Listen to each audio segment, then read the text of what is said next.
मराठीचं कथालेखन करणार आहोत. सो कथेचे मुद्दे काय आहेत?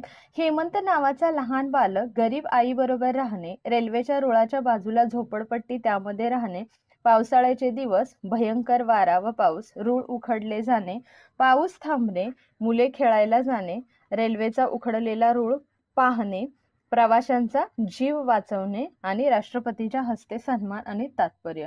सो आता हे जे आपल्याला जे मुद्दे दिलेले आहेत, पॉइंट दिलेले आहेत, त्याच्यावरून आपल्याला स्टोरी तयार करायची आहे आणि तिला तात्पर्य म्हणजे मोरल ऑफ द स्टोरी आणि हेडिंग म्हणजे जे त्या स्टोरीला तुम्ही नाव देऊ शकता ते द्यायचं आहे.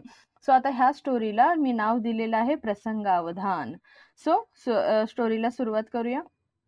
पहिला पॅराग्राफ करायचा आहे. हेमंत नावाचा एक लहान बालक आपल्या गरीब आई बरोबर राहत होता. सो याचं नाव तुम्ही काहीही देऊ शकता, पण हेमंत इथे आपल्याला स्टोरीमध्ये दिलेला आहे, त्यामुळे आपल्याला इथे हेमंतच नाव टाकायचं आहे.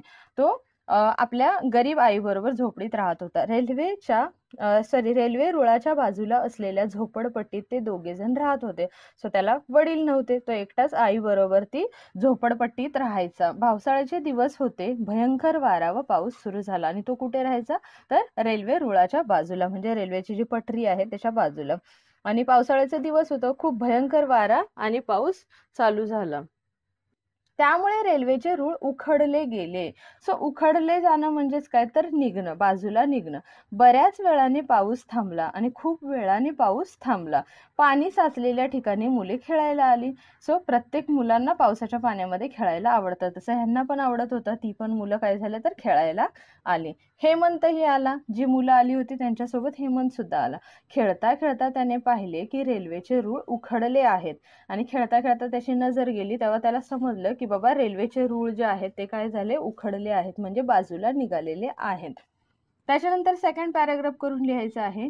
इतक्यात आगगाडी येण्याचा आवाज त्याने ऐकला आणि एवढा त्याला रेल्वेचा आवाज ऐकायला आला. जर आगगाडी किंवा रेल्वे इथपर्यंत आली तर भयंकर अपराध होईल हे त्याच्या बालमनाला जाणवले. आणि त्याला कळलं की जर समजा इथवर जर ती रेल्वे गाडी आली किंवा आगगाडी जर आली तर भयंकर अपराध होईल, म्हणजे खूप मोठा ऍक्सिडेंट होऊ शकतो, हे त्याच्या बालमनाला, म्हणजे त्याचं मन कसं होतं तर बाल, कारण तो अजून काय होता, बालक होता, म्हणजे छोटा मुलगा होता. आणि ताबडतोब त्याने आपल्या अंगातला तांबडा शर्ट काढला. सो तांबडा म्हणजे काय तर ऑरेंज किंवा सॅफ्रॉन कलरचा जो आहे. सो हे कशाचं सिम्बॉल आहे तर डेंजर झोन जो काय आहे, म्हणजे पुढे काहीतरी अपघात होणार आहे किंवा पुढे काहीतरी वाईट घटना घडू शकते, ह्याचं चिन्ह जे आहे ते रेड कलर मध्ये असतं. पण त्याला त्याच्या अंगामध्ये कोणत्या कलरचा शर्ट होता, तांबडा. सो तो त्यालाच मॅच करणारा असल्यामुळे त्याने पटकन त्याच्या अंगातला शर्ट काढला व हात वर करून तांबडा शर्ट दाखवून ड्रायव्हरला गाडी थांबवण्याचा इशारा केला. आणि तो जो त्याचा शर्ट होता तो असं त्याने हातामध्ये वरती पकडला आणि तो दाखवून ड्रायव्हरला, म्हणजे लांबूनच ड्रायव्हरला गाडी थांबवण्याचा इशारा केला. रेल्वे रुळावरून आगगाडीच्या दिशेने धावणाऱ्या हेमंतला बघून इंजिन ड्रायव्हरला धोक्याची जाणीव झाली. आणि आता असंच कोणी रेल्वेच्या रुळावरून नाही पळणार. सो जेव्हा तो हेमंत समोरून पटरीतून पळत येत होता तेव्हा ड्रायव्हरला कळालं की बाबा पुढे काहीतरी अपघात होण्याचे चान्सेस आहेत किंवा पुढे काहीतरी डेंजर झोन आहे. मग इंजिन ड्रायव्हरला धोक्याची जाणीव झाली, म्हणजे त्याला कळलं की पुढे काहीतरी झालेलं आहे. त्यांनी तात्काळ ब्रेक लावून गाडी थांबवली. तात्काळ म्हणजे काय, लगेचच त्यांनी ब्रेक दाबला आणि गाडी जागच्या जागेवरती थांबवली. गाडी अशी मध्येच थांबवल्यामुळे प्रवाशांचा संताप अनावर झाला. आणि गाडी अशी का मध्ये थांबवली म्हणून जे गाडीमध्ये पॅसेंजर होते त्यांना खूप राग आला. काही प्रवासी गाडीतून खाली उतरले व ड्रायव्हर जवळ आले आणि त्यांच्याशी वाद घालू लागले. आणि त्याच्यामध्ये काही जे पॅसेंजर होते ते ड्रायव्हर जवळ गेले आणि त्याच्याशी भांडायला लागले.